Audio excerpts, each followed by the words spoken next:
Okay, I'm going to do another short video here.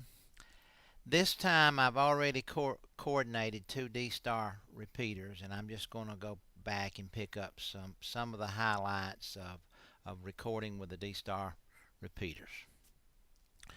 Uh, you've already seen me read in or or import the file from the form II3, and these are the two repeaters. I've got Chatsworth right here and I've got Lawrenceville right here. We'll look at Lawrenceville first.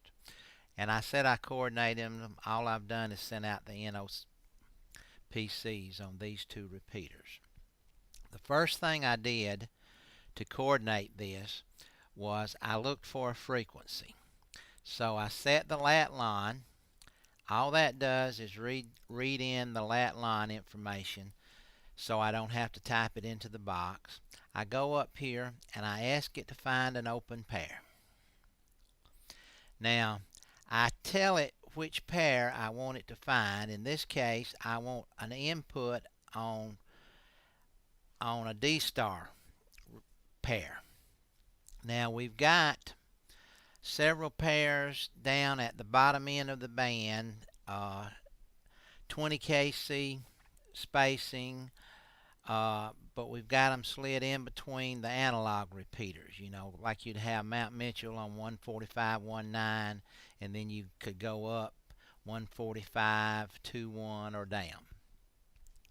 So if you're doing D-star here on this one, it's going to search for all the inputs on the analog, which is a valid search, and it will also search those wide space ones that Steve and Frank came up with to help us be able to coordinate more D-star stuff. When it checks the input on those pairs, it's only checking for other D-star repeaters, because you're not going to have an analog on the output. I'm sorry. This is the output that we're checking. I think I said input before, but we're checking output of these pairs. And when you check that output of wide spacing stuff, that will only tell us if another D-star is coordinated on it. Okay, I've got all this set now. I could have typed in the lat line down here and stuff, but if you set lat line, you don't have to type anything, and it automatically gives me these two distances right here. I can change it if I need to hunt and so forth. And so I'm going to continue. And it's found me 6 pairs that it says it can use. But if I look at them, I see automatically that these 6 pairs are the wide space ones, that there's nothing we can slide in this Atlanta area between the two space ones. So if I pick any one of these, it's going to show me that there's nothing on that pair within the distances that I put in there. And the reason we won't see all of these in here is we've coordinated several D-star repeaters. That's means we can't coordinate another one at this distance and so forth. So now the next thing we got to do is go check the input. So I'm going to go back to this one, Lawrenceville. I'm going to set line again. I'm not sure I have to do that, but it won't hurt anything. Now I want to check single and adjacent input. And I'm just going to continue here. Now, I skipped ahead a little bit here because I'd already had the pair that I wanted to look at in, so I didn't have to. Well, let me go back. I really did the wrong thing here. I'm just going to go back.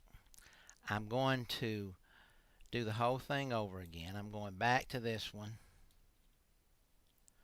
I'm going back to Lawrenceville. I'm going to set lat line. This time I'm going to find the pair again, but this time I'm going to search the input right here. Puts the distances in for me. Well, you're going to have to check these now. We've got so much 10 kcs, 15 kcs, 20 kcs. You're going to have to look at it to make sure it'll work.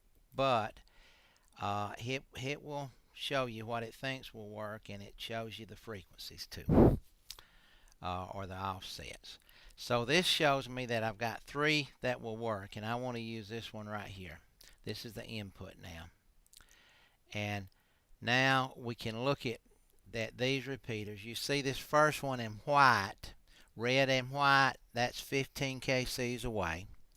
At 90 miles, you see the blue and yellow is on the input, and everything else I've got is red and white. You can get different colors in here for 20 kc spacings, and for 10 kc spacings you get, it's all red, but it'll be red on brown or red on something with a text.